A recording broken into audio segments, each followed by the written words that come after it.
Salut à vous. Ce coup-ci, j'ai décidé de vous parler de Marie-Antoinette, la jeunesse d'une reine, un seinen historique de Soryo Fuyumi. Ce manga va vous narrer les 14 ans d'une adolescente un peu particulière, Antonia, archiduchesse autrichienne et future reine de France qui sera appelée, vous vous en doutez, Marie-Antoinette. Ce one-shot nous raconte son départ pour la France, son mariage avec le dauphin Louis XVI et sa vie à la cour. Quitter sa famille, réaliser une union d'intérêts, vivre dans un autre pays, être au cœur des discussions, susciter perpétuellement l'envie et surtout devoir se plier aux nombreuses règles de l'étiquette, nombreuses sont les difficultés que devra surmonter Marie-Antoinette, personnage historique on ne peut plus adapté en fiction.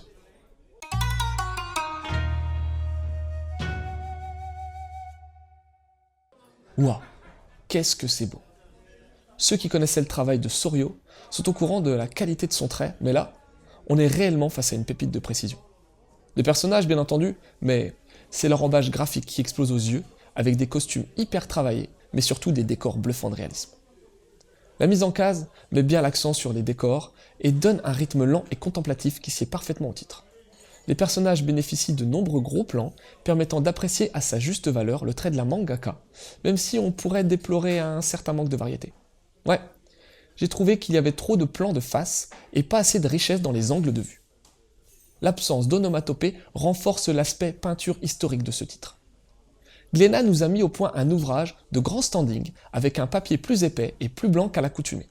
À la fin du manga, on trouve de nombreuses illustrations couleurs, des tableaux et des photos ayant aidé l'auteur à mettre en place ce titre.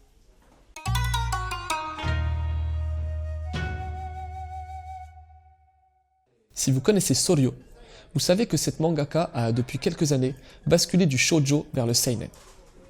Son précédent titre, Cesare, est lui aussi un titre historique. Pour préparer Marie-Antoinette, Soryo a même eu le privilège d'une visite privée de Versailles. Marie-Antoinette ne plaira pas à tout le monde. L'action qui s'y déroule est relativement lente, et le moins que l'on puisse dire, assez plate. Il s'agit d'une œuvre contemplative, coéditée par les éditions Glénat, et pour laquelle l'établissement du château de Versailles a participé. C'est donc plus une plongée graphique et historique de Versailles qu'un titre purement narratif. On trouve tout de même une Marie-Antoinette assez contradictoire avec la vision commune que peut en avoir le grand public. Sa candeur, sa simplicité et ses doutes en font un personnage particulièrement attachant. Et le petit côté shoujo mignon qu'on retrouve par endroits fait apprécier ce titre qui a tout de même un peu plus à offrir que ses magnifiques dessins. Bien entendu, dès que j'ai eu ce manga entre les mains, j'ai évidemment eu une petite pensée pour Versailles no Bara, La Rose de Versailles, d'Ikeda Ryoko, qui traite de la même période historique, avec, ce coup-ci, une intrigue beaucoup plus poussée. Il y a aussi Joséphine impératrice, d'Igarashi Yumiko, la maman de Candy, qui est également un titre ayant pour toile de fond la Révolution française. Enfin, si vous aimez les mangas historiques, je vous conseillerais Cesare, précédente œuvre de Soryo sur la Renaissance.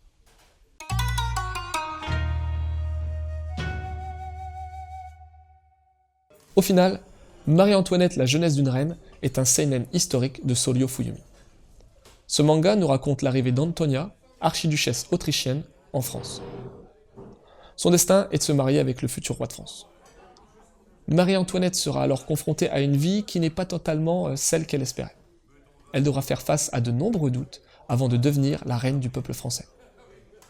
Le titre est d'une beauté impressionnante, et une minutie toute particulière est attribuée aux costumes et aux magnifiques décors bluffants de réalisme.